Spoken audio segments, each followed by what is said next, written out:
সমাজকর্ম প্রথম পত্র প্রথম অধ্যায় সমাজকর্মের বৈশিষ্ট্য। সমাজকর্ম বৈজ্ঞানিক ভিত্তিতে তিন ধরনের জ্ঞান বিদ্যমান: তত্ত্বীয় জ্ঞান, অনুকল্প নির্ভর জ্ঞান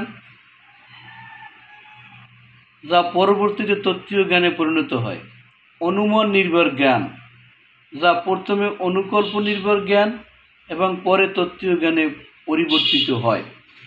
সমাজকর্ম একটি মূল্যবোধ প্রভাবিত পেশা বা মূল্যবোধ আশ্রিত পেশা। কর্মী সাহায্যার্থী সম্পর্ক। সমাজকর্ম অনুশীলনের গুরুত্বপূর্ণ কৌশল হল পেশাগত সম্পর্ক, প্রফেশনাল রিলেশনশিপ।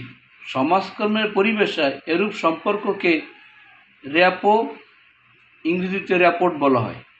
সমাজকর্মের ভাষায় পেশাগত সম্পর্ককে র্যাপো বলে। সমাজকর্ম প্রক্রিয়ার সাফল্যের মূল চাবিকাঠি হল পেশাগত সম্পর্ক, যাকে র্যাপোর্ট বলে।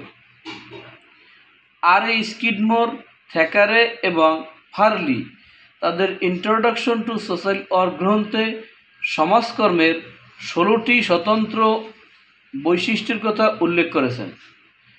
সমাজকর্মের পদ্ধতি দুইটি, যথা মৌলিক পদ্ধতি ও সহায়ক পদ্ধতি। আবার সমাজকর্মের মৌলিক পদ্ধতি আবার তিনটি, যথা ব্যক্তি সমাজকর্ম, দল সমাজকর্ম, সমষ্টি উন্নয়ন ও সংগঠন। সমাজকর্মের সহায়ক পদ্ধতি আবার তিনটি, যথা সমাজকর্ম গবেষণা, সমাজ কল্যাণ প্রশাসন, সামাজিক কার্যক্রম। র্যাপোর্ট শব্দটি সর্বপ্রথম ব্যবহার করেন মিস ভার্জিনিয়া রবিনসন। সমাজকর্মের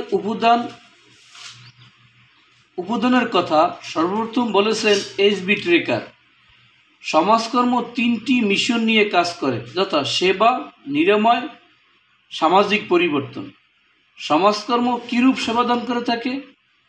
অথবা সমাজকর্ম বা আধুনিক সমাজকর্ম ত্রিপদী ভূমিকা পালন করে, তথা প্রতিকার, কিউরেটিভ, প্রতিরোধ, প্রিভেন্টিভ, আর উন্নয়ন আছে ডেভেলপমেন্ট। এখানে বলা হতে পারে প্রতিকারমূলক, প্রতিরোধমূলক, উন্নয়নমূলক।